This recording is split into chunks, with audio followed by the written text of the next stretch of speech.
Bonjour tout le monde. Alors nous voilà en fait pour une nouvelle vidéo, enfin une nouvelle vidéo depuis 2 mois que j'en ai pas tourné. Alors je vais m'expliquer vite fait en fait sur le sujet. Premièrement en fait j'explique que j'héberge des sites internet pour moi personnellement et des amis, et en fait j'ai rencontré des problèmes de serveur, enfin c'est des trucs un petit peu compliqués. Donc j'ai dû tester plusieurs hébergeurs, dont un qui est tombé en panne une fois que j'avais transféré tous les sites internet. Tout était transféré, et d'un coup il tombe en panne et il me dit vous avez perdu toutes vos données, donc j'ai dû récupérer des vieilles sauvegardes, enfin bref, quelque chose d'assez compliqué. Après j'avais une autre personne qui devait me servir justement pour tourner une de mes vidéos, une des prochaines vidéos que vous allez voir justement, et finalement elle m'a un peu planté, donc du coup j'ai dû prendre un peu vite fait, arriver à trouver quelqu'un, donc j'ai trouvé quelqu'un pour commencer à tourner les prochaines vidéos que je veux faire. Donc en fait pour expliquer, en fait c'est des vidéos sur le portrait. Donc d'où la présentation de ce logiciel.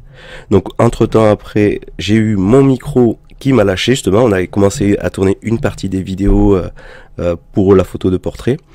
Donc mon micro ayant lâché, j'ai pas d'autre micro cravate pour tourner des vidéos en extérieur. Donc du coup j'ai voulu commander une pile, sauf que la pile c'est le bordel pour en avoir une. Enfin bref, après ça fait 10 jours que je suis malade, que j'ai une voix un peu comme vous voyez, un peu destroy, je parle à moitié du nez aussi, donc voilà quoi. Donc je fais quand même une petite vidéo là-dessus pour déjà vous présenter le logiciel vite fait, et après on va vraiment l'étudier dans une vidéo spécialement sur le portrait. Donc on va commencer, voilà, là j'ai sélectionné dans ma bibliothèque d'images, j'ai sélectionné plusieurs photos sur lesquelles on va voir en fait, sur lesquelles on va travailler. Alors ce que j'ai fait, j'ai pris celle-ci. Celle-ci, je pense que ce sera la plus intéressante parce que c'est une photo où, comme on peut voir, la fille a énormément de défauts sur le visage. Là, on le voit par exemple tout ce qui est taches, etc. Alors pour information, ça c'est un fichier justement, c'est un JPEG. J'ai préféré prendre un fichier JPEG pour une simple raison, parce que beaucoup n'ont pas forcément un réflexe et justement veulent faire de la photo, et ils peuvent le faire avec un appareil photo compact qui justement ne fait pas forcément du fichier RAW. Donc du coup voilà, je pars sur un JPEG, sachant que de suite le fichier est déjà compressé, ce qui fait moins d'un méga je crois en plus, donc vous imaginez la faible qualité. Donc ça va être plus simple pour tout le monde pour travailler dessus justement, ça donne vraiment une image basique et on sait après sur quoi on va pouvoir partir. Donc pour commencer, là je suis sur ma bibliothèque Lightroom. Alors le logiciel que je parle c'est Portrait Pro. Alors moi actuellement voilà, en export il n'y est pas directement sur Lightroom parce que je l'ai pas configuré, donc en fait on va juste modifier ça. Donc on va d'abord balancer le fichier d'origine voilà sur Photoshop et après on va basculer dessus. Alors le logiciel est totalement autonome, c'est-à-dire vous n'avez pas besoin d'avoir Photoshop, etc. Vous pouvez soit l'utiliser tout seul, soit par exemple si par exemple vous venez à bidouiller un petit peu la photo comme ici, vous pouvez après directement l'exporter. Donc moi je l'ai ici et là je peux l'exporter. Alors là ce que je vais faire quand même pour aider un petit peu le logiciel, parce que c'est vrai que là sur cette photo c'est assez compliqué quoi. Donc ce que je vais faire, je vais enlever quand même les plus grosses imperfections pour vraiment soulager le logiciel, parce que là c'est vrai que ça va être quand même très difficile, même avec un très bon logiciel, de faire quelques modifications en à peine quelques secondes. Donc là vous voyez, je vais enlever vraiment juste ce qui me semble le plus gros quoi. C'est vraiment, je vais pas tout faire, c'est vraiment pour vous donner une idée de ce qui est possible de faire avec ce logiciel. Donc voilà, donc là hop, donc voilà notre photo.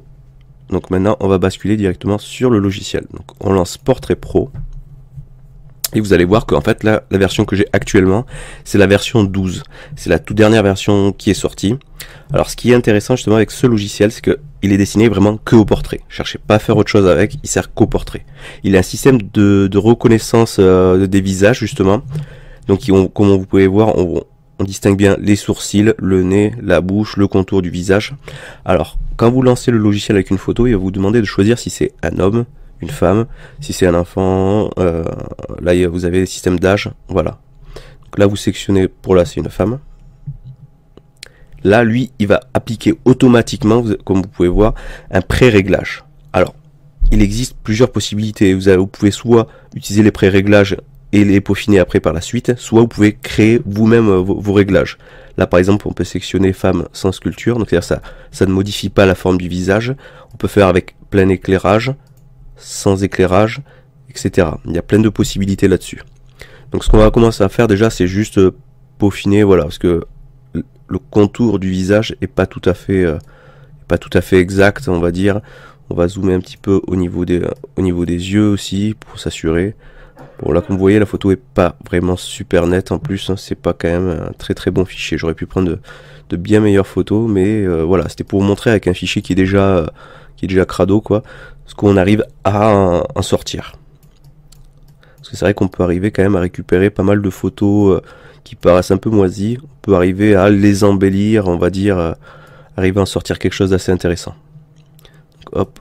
Nous, on va faire attention parce qu'elle a un petit piercing ici. Donc on va essayer de le conserver pour la photo.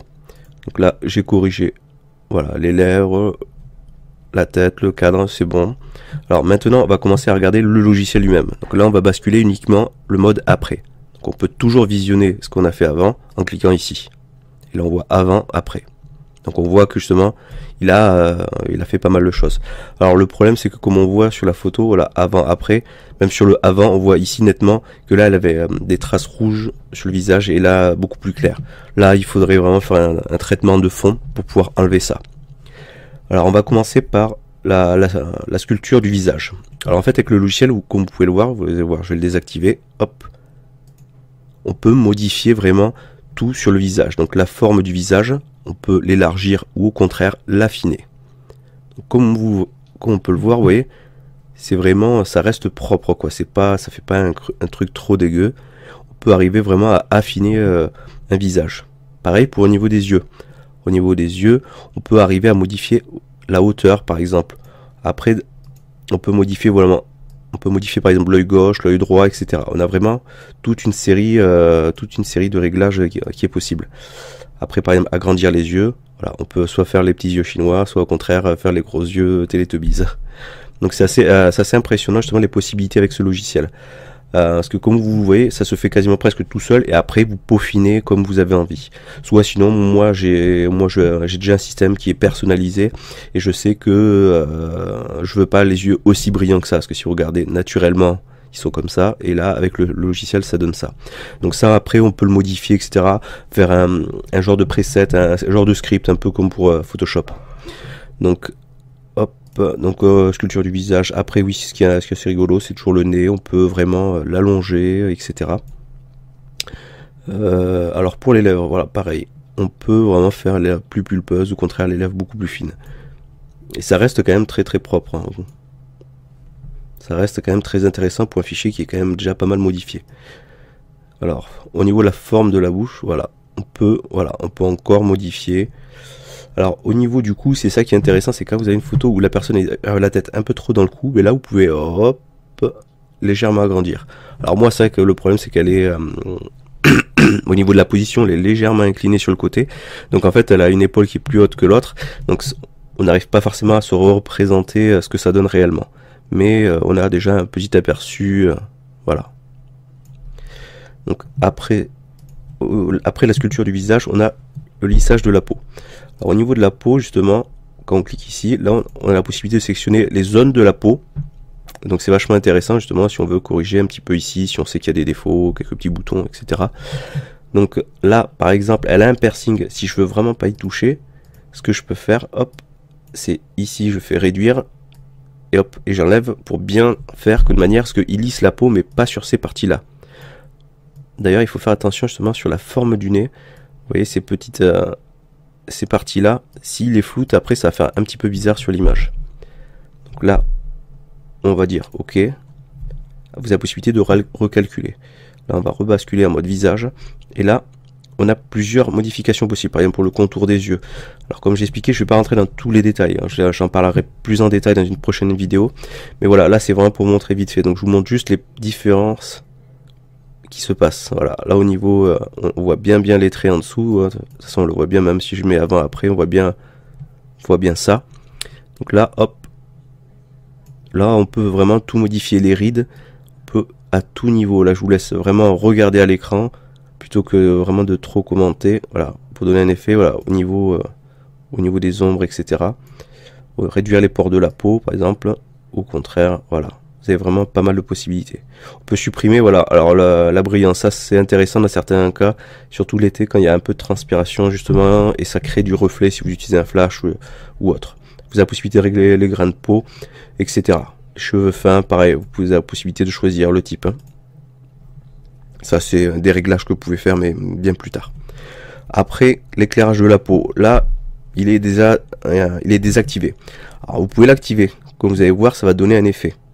Si vous utilisez le réglage éclairage, vous pouvez le personnaliser. Ça va vraiment, comme vous voyez là je tourne et on voit que c'est comme s'il y avait vraiment une lampe dessus. Donc la différence là je lui mets voilà une lumière légèrement venant du dessus. Si je la désactive on le voit. On voit vraiment la différence de couleur. C'est intéressant dans certaines situations. Il faut y aller doucement là-dessus, quoi. Il faut vraiment, c'est vraiment qu'on ne gère pas trop l'éclairage, les flashs, etc. Ça permet d'avoir un petit effet un peu plus sympa, avoir un peu plus d'ombre. Ça fait un petit peu plus propre. Après, au niveau des yeux, voilà. Hop, on peut, là c'est une correction globale. On peut faire vraiment des yeux qui sortent de fou. Mais sinon, par exemple, ici, on peut éclaircir l'iris. Donc, c'est la partie que vous voyez là. Et on peut vraiment soit la mettre, voilà, quasiment à l'origine, sachant que là, c'est un peu plus sombre. Ou soit, au contraire, éclaircir un petit peu. Donc, après, on peut redessiner les yeux, justement, au niveau... Là, il faudrait que je zoome un peu plus pour que vous puissiez vraiment voir. On peut vraiment faire pas mal de choses. Pareil, au niveau... du blanc des yeux, on peut vraiment arriver à bien nettoyer. Vous voyez, ça se fait vraiment relativement simplement à partir de quelques curseurs. C'est pas comme sur Photoshop où il y a beaucoup de manipulations relativement compliquées justement à faire. Surtout quand on débute, c'est assez compliqué à maîtriser Photoshop.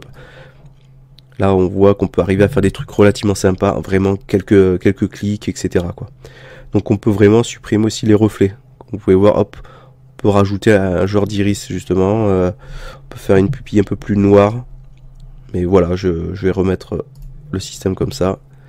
Voilà, c'était vraiment pour que vous puissiez voir les possibilités. Au niveau de la bouche et du nez, pareil, on peut modifier la saturation. Hop, vous voyez, au niveau des lèvres, là, elles sont moins pétantes. Là, ça fait vraiment un peu plus, ça fait beaucoup plus naturel. L'assombrissement des lèvres, pareil. Voilà, on peut remodifier encore un petit peu plus. Donc ça, c'est intéressant selon justement si c'est une personne... si c'est une personne asiatique, africaine, etc. Au niveau des lèvres, justement, les lèvres sont différentes, c'est pas la même chose. Et là, ça vous permet justement de ça vous permet justement de peaufiner un petit peu vos réglages selon le style que vous voulez donner. Donc après, lèvres supérieures, bon ça après on peut sélectionner vraiment lèvres supérieures, lèvres inférieures, on peut vraiment faire vraiment pas mal de réglages. Donc je vais sauter cette partie-là. On va s'attaquer aux cheveux, parce que ça, les cheveux, c'est assez intéressant. Donc on va passer sur une vue un peu plus large. Vous avez la possibilité de faire une genre de, voilà, comme il marque, de recoloration. Alors la recoloration, c'est assez vite dit. On peut vraiment juste modifier. Là, le problème, c'est qu'elle a les cheveux blond platine, donc c'est pas évident, mais on peut y donner des petits effets. Sinon, ce qui est intéressant, justement, c'est que, par exemple, on va activer, par exemple, là, on va d'abord sectionner la partie des cheveux. Donc là, comme vous voyez, déjà, en plus, c'était mal sectionné. Donc là, je vais vraiment, hop. En fait, ce que je peins en violet, là, en fait, ça va être les cheveux. Toutes les modifications qui vont se faire à partir des curseurs, ça va modifier ce que j'ai coloré, en fait. Ce que je vais colorer. Donc, allez, hop, on va faire un peu, grosso merdo, là. Tchac, hop, on va dégager un peu les oreilles, hop. Voilà. Ici, on va faire vite fait. Là, j'applique, et maintenant, quand je vais pouvoir modifier, ça va faire des effets un peu plus... voilà. Alors, vous avez ensuite le mode coiffure. Le mode coiffure est intéressant quand votre modèle s'est douché, genre juste avant de venir. Elle s'est pas lissé les cheveux, ni gaufré, ni bouclé ou quoi que ce soit, c'est les cheveux un peu en vrac. Et vous avez la possibilité, justement, là, je vais zoomer un petit peu plus sur le visage, pour vraiment qu'on puisse bien voir les cheveux. En déplaçant ce curseur, on va les lisser. Je vais même zoomer encore un petit peu plus pour qu'on puisse vraiment voir. On voit que ça vraiment, là je l'ai mis à fond, mais là ça lisse vraiment le cheveu. Donc ça peut rattraper un petit peu des photos qui sont un peu, c'est un peu merdique parce que voilà, la fille elle était pas bien coiffée avant, vous aviez pas quelqu'un, elle savait pas se coiffer, etc. Donc voilà, il y a personne sous la main, donc voilà, vous pouvez toujours arriver à rattraper un petit peu comme ça, à tricher. Voilà. Donc on va faire avant-après. Puis on voit quand même que là ça fait quand même beaucoup plus lisse. Donc voilà, donc là j'applique et va m'appliquer les réglages. Ensuite, ce qu'on peut avoir, voilà, c'est la couleur de la peau. Alors ça, personnellement, j'y touche pas trop parce qu'il faut maîtriser. Parce que voilà, il y a les tailles des pinceaux, on pourra calculer les zones, les bords, etc. C'est assez technique. C'est vraiment pour peaufiner quoi. Après, vous avez voilà, les commandes de l'image. Alors au niveau de l'image, justement, vous avez la possibilité de sélectionner une certaine température, justement. Vous pouvez rattraper. Là, c'est un fichier JPEG, donc ça n'a pas trop d'intérêt. Mais voilà, on peut arriver, disons, si on trouvait que la photo était un peu fade, voilà, on peut remonter un petit peu au niveau de la température, un peu plus chaud, un peu plus froid. Après, c'est les goûts personnels. On peut modifier aussi l'exposition. Là, on peut surexposer, sous-exposer. Mais bien sûr, comme j'ai déjà dit, c'est un fichier JPEG. Donc automatiquement, les photos seront pas très belles. Parce que si on surexpose un fichier JPEG, c'est horrible. Il faut le faire à partir de fichiers RAW. Alors ensuite, qu'est-ce qu'on peut avoir comme voilà, les éclats. On peut avoir des effets un petit peu sympas là-dessus. Donc la courbe des tonalités, voilà. Voilà, on peut réparer le flash sur brillance. On peut faire pas mal de petits effets, mais ça c'est vraiment c'est au goût personnel. Donc voilà, c'était pour vous présenter un petit peu vite fait le logiciel et ses possibilités. Donc voilà, un petit avant-après déjà. Hop, moi j'aime bien désactiver les commandes de l'image parce que souvent il applique naturellement, voilà, il fait un plus gros contraste, mais c'est pas forcément génial, quoi. Et après au niveau des yeux, moi je trouve qu'il y a toujours trop, ça brille beaucoup trop. Après ça se voit trop, ça fait pas trop naturel. Après, ce qui peut être intéressant justement, c'est de conserver une photo comme ça. Là, c'est ce qu'on va faire. On va la conserver. Hop, on va la rebasculer là sur Photoshop. Donc après lui, oui, par contre lui va vouloir me l'enregistrer pas comme je veux. Hop. Donc bon, c'est pas grave. De toute façon, j'ai déjà des sauvegardes. Donc on va dire qu'on veut modifier. Hop. Et voilà. Donc là, il va me garder comme ça. Ce que vous pouvez faire, c'est la basculer en noir et blanc. Alors, pour le noir et blanc, bien sûr, il faut appliquer ces réglages pour faire ressortir plus ou moins ce que l'on veut. Mais voilà, on peut toujours après récupérer une vieille photo et en faire quelque chose d'un peu plus correct. Voilà, c'est une présentation vraiment rapide du logiciel. Donc voilà. C'est à vous de voir s'il vous intéresse. Alors c'est un logiciel qui n'est pas très cher. Si vous allez sur leur site internet, il y a 3 possibilités. Alors avant, c'est un logiciel qui fonctionne aussi bien sous Mac que sous Windows. Donc l'avantage qu'il y a, c'est que quand vous achetez une licence, vous l'achetez pour les 2 systèmes d'exploitation. Alors après, il y a différentes versions. Là par exemple, moi le logiciel, si par exemple j'avais fait, disons, je sais pas, un shooting avec une 40aine de photos, le logiciel, je le lance, il possède un système de traitement de photos par lot. C'est-à-dire en fait, il va prendre tous vos clichés et il va automatiquement faire la détection des visages et appliquer le réglage. Mais comme on a vu là, c'est un réglage automatique. Mais si vous avez un pré-réglage que vous avez l'habitude d'utiliser, il va automatiquement l'appliquer. Il va faire ça et ensuite il va sauvegarder les fichiers au format JPEG par exemple pour l'exportation. Mais il vous laisse quand même la main dessus si vous voulez les retoucher ou faire des modifications avant de passer sur un autre format. Donc c'est assez intéressant, je trouve. Quand on sait vraiment là où on fait les photos, par exemple si vous faites vraiment des photos en studio, toujours au même endroit et que on maîtrise relativement correctement son éclairage, après ça dépend si on travaille au flash ou pas, ou en lumière continue, mais ça permet vraiment de travailler, avoir un workflow qui est vraiment plus fluide, plus facile à bosser, quoi. C'est-à-dire là, vous savez que vous connaissez votre balance des blancs parce que vos lampes elles bougent pas, etc. C'est juste le modèle qui tourne à gauche, à droite, etc. Donc du coup, automatiquement, c'est vachement plus facile pour travailler. Bon, la photo précédente était un peu crado quand même. Mais là, je vais vous montrer une photo justement que j'ai fait à partir de Portrait Pro justement. Donc là, on prend celle-ci, et comme vous pouvez voir, au niveau des yeux, il y a un léger brillant. On voit une peau vraiment lissée. Il faudrait presque que je vous montre la photo d'origine pour voir la différence. Donc j'ai vraiment lissé les cheveux, comme vous pouvez le voir, et la peau, ça fait vraiment propre. Hop là. Donc là, on voit quand même que la photo est quand même vachement sympa. À savoir que la fille, actuellement, elle a énormément de boutons un petit peu partout sur le visage, justement. Et le logiciel a pu vraiment lisser ça de manière vraiment très propre, hein. Donc c'est assez intéressant là-dessus. On va basculer, hop, comme ça, pour que ce soit un petit peu plus grand. Mais c'est vraiment, vous voyez, en lissant les cheveux, ça donne un petit effet. Alors, si vous utilisez le logiciel, il faut faire attention. Ça dépend justement pour quel usage c'est. Si c'est pour vous, pour photos Facebook, etc., ça va très bien. parce que justement voilà, les photos seront sur un tout petit format, même si vous les mettez en plein écran.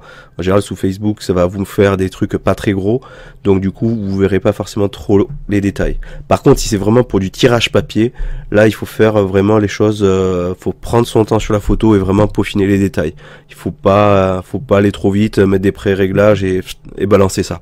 Il faut vraiment faire attention au type de support. Si c'est pour du support papier ou si c'est pour du Facebook ou du site internet. À savoir que sur du site internet, après vous avez votre site internet et après vous avez des sites comme 500 pixels ou des sites comme ça, enfin il y en a plein que j'utilise pas vraiment, mais qui permettent de mettre justement des photos en haute résolution, ce qui permet d'avoir vraiment du détail.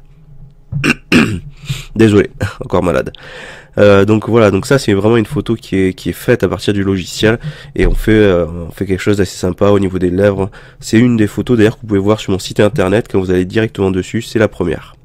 Là on va prendre cette photo là. Donc une personne qui est vraiment super sympa, j'ai fait les photos de sa fille qui est vraiment très gentille.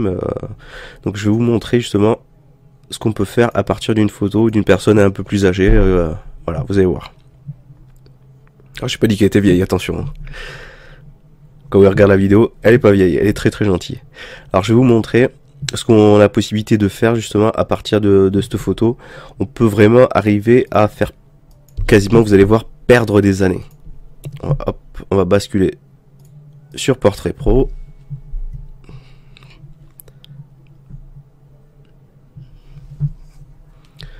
Hop, on sélectionne. Donc lui il va nous faire un petit pré-réglage, mais ça on va pas en tenir compte. Enfin en gros juste pour que vite fait, voilà, je touche pas les réglages encore, mais voilà. Alors par contre là, ce qu'il faut faire attention, c'est voilà, ça c'est un cas intéressant, mais que j'aurais voulu plus développer vraiment quand on fait sur la photo portrait. Mais voilà, quand la personne pose avec des lunettes, parce que déjà d'une, soit elle y voit rien tout court vraiment, ou soit ben voilà parce qu'elle porte les lunettes de soleil pour le style, etc. Là c'est les lunettes de vue, donc c'est encore légèrement différent. Mais il faut faire attention au logiciel justement à quand vous lissez la peau, à pas sélectionner le contour des lunettes, justement. Il faut faire attention à ça. Donc là, au niveau des réglages, on va dire voilà, on va être plus ou moins bateau, vite fait. Alors, c'est vrai quelque chose que j'ai pas pu montrer parce que sur les photos, la personne ne souriait pas. Mais à partir du moment où la personne sourit, au niveau de la bouche, justement, vous avez la possibilité justement de blanchir les dents. Vous avez le blanchiment des dents justement, et ça vous pouvez vraiment le faire et c'est vraiment efficace. Ça permet justement quelqu'un qui, par exemple une personne qui fume beaucoup, qui a tendance à avoir les dents légèrement jaunes, ça permet justement d'arriver à aller arriver sur une couleur un peu plus jolie quoi. Voilà. Donc on va prendre cette photo là vite fait, je vais désactiver ça. Au niveau du lissage de la peau, hop, comme vous voyez le problème c'est qu'il passe sur les lunettes, donc du coup ça va un peu détériorer vite fait on va dire l'image. Donc hop, on va basculer en plein écran, je vais vraiment zoomer beaucoup dessus. Hop, là je sélectionne réduire, hop. Alors, je vais faire ça de manière assez globale. Hop. Ce qu'il faut c'est surtout le contour. Autant l'intérieur, vous voyez la différence d'un coup. Autant l'intérieur des lunettes comme ici, c'est pas gênant. Vous voyez qu'il touche pas du tout aux yeux. Il a bien sélectionné ça là-dessus. Mais par contre, le logiciel arrive pas encore à détecter les lunettes. Bon, logiquement, quand tu fais un portrait, c'est pas avec des lunettes. Mais voilà, pour ce cas-là, oui. Hop. Voilà. Donc ça permet justement de récupérer une belle forme au niveau des lunettes, que ce soit pas modifié. Alors hop, donc ça c'est fait. On rebascule. On retourne sur le visage. Voilà. Et vous voyez la différence, c'est déjà un peu plus sympa. Et en gros, pour vous montrer avant-après, voilà. Là, il y a quand même quelques années en arrière. C'est vraiment impressionnant. Donc là, sachant que c'est vraiment des réglages de base. Donc c'est-à-dire, moi, je peux vraiment après peaufiner, améliorer ça pour justement enlever un peu trop, ça brille un peu trop au niveau des yeux, etc. Je peux vraiment après, au niveau des cheveux, justement, arriver à faire quelque chose d'un peu sympa justement. Là par exemple on va voir un petit peu où sont les cheveux, voilà, comme ils sont un petit peu en bataille, il y avait un petit peu de vent ce jour là, donc on va hop, on va sélectionner ça. Ensuite je vais mettre le mode coiffé et hop, essayer de donner un effet. Voilà, je suis vraiment trop là en général, voilà, déjà entre là et là, vous voyez, on voit la différence. Ça donne un effet de cheveux déjà un petit peu plus lisse. Ça donne les cheveux un petit peu plus sympa. Donc, hop, la différence avant et après. Donc vous voyez, c'est vrai que c'est un logiciel qui est vraiment intéressant. Quand on voit ça, c'est quelque chose d'assez marquant. Alors, moi, ce que je peux faire, par exemple, c'est au niveau de la peau. Pareil, au niveau de la peau ici ou au niveau du cou, on peut toujours après modifier. D'ailleurs, ce qu'il faut faire attention, c'est si vous lissez la peau au niveau d'ici. Par exemple, là, il y a le collier. Alors pareil, quand vous sectionnez la partie à lisser, au niveau de la peau, là, c'est pas bon justement. Hop, on va rezoomer même. Hop là, et vous voyez, là par exemple, là tout ça c'est déjà coloré. Donc ce qu'on va faire, on va réduire. Hop, là on va faire réapparaître comme il faut. C'est-à-dire si vous faites ça justement avec un fichier RAW, c'est-à-dire ben, vous avez un fichier qui est, si vous avez bien fait votre photo avec une bonne profondeur de champ, ou ça dépend après si le type de portrait que vous voulez faire bien sûr, mais ça va mettre vraiment le bijou en avant. Ça va le faire beaucoup plus ressortir. Il sera beaucoup plus net justement, parce que en gros, on va dire, c'est un peu le principe, c'est pas de flouter, mais c'est de lisser. Donc du coup, ça va faire perdre du piqué dans certaines zones de l'image. Donc voilà. Donc hop, on a enlevé l'objet. On va basculer comme ça. Et du coup, on arrive à récupérer justement vraiment du détail. Là. Alors par exemple, au niveau de la peau, là, vous voyez, ici, cette partie-là, elle est pas sectionnée. Donc là, si je venais à la sectionner vraiment, hop. Donc là, je peux vite fait un peu, hop, hop, hop. Là, si je fais OK, hop, vous allez voir que déjà, il me lisse un peu plus le truc. Là, comme vous pouvez voir, déjà, c'est un petit peu plus propre. Mais vous voyez, c'est juste vraiment vite fait une image supplémentaire que je voulais vous montrer. On peut vraiment arriver à transformer des portraits. Là, ça a été fait vraiment à l'arrache dehors, mais si vous faites quelque chose de propre, ça peut être vraiment sympa. Donc voilà, donc pour actuellement justement sur le site internet, ils font une offre moins 50 en offre spéciale. Alors comme vous voyez, vous avez des petites démonstrations directement sur le site internet, donc vous avez le lien, c'est portraitprofessionnel.com/fr, et là vous allez pouvoir justement télécharger une version d'essai. Donc c'est-à-dire dans cette version, elle est complète, sauf que quand vous ne pourrez pas enregistrer votre image justement. Ça c'est fait exprès justement, mais ça vous permet vraiment de tester le logiciel en profondeur avec vos photos. Et comme vous pouvez le voir, vraiment là ils font des démonstrations de ce qui est possible de faire avec quoi. Et c'est vraiment fait avec leur logiciel, ça c'est garanti. Donc après au niveau hop, voilà. Alors au niveau édition, voilà, il existe plusieurs versions. Moi j'ai pris la version Studio Max. Vous voyez, il faut même encore 10% supplémentaire. Donc mais voilà.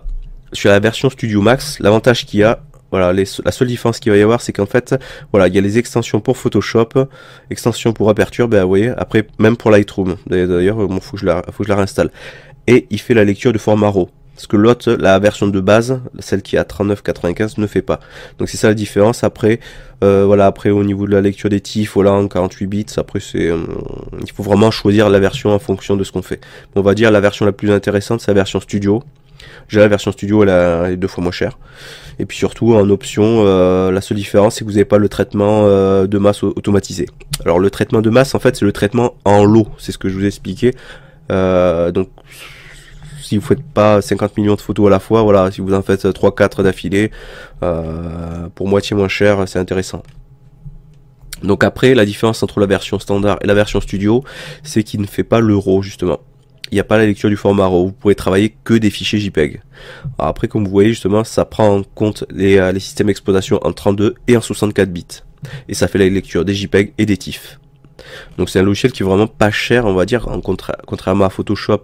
Quoique Photoshop a changé son système, parce qu'avant, si vous voulez Photoshop, c'était 1500 €.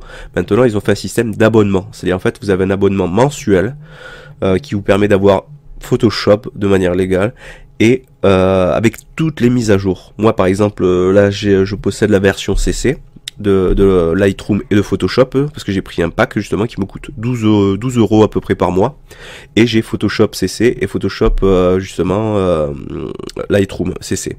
Donc c'est intéressant parce que vous avez les mises à jour régulières, mais avant c'était assez cher. Voilà, il fallait débourser 1500 €, sachant qu'après il y avait souvent des nouvelles versions qui sortent.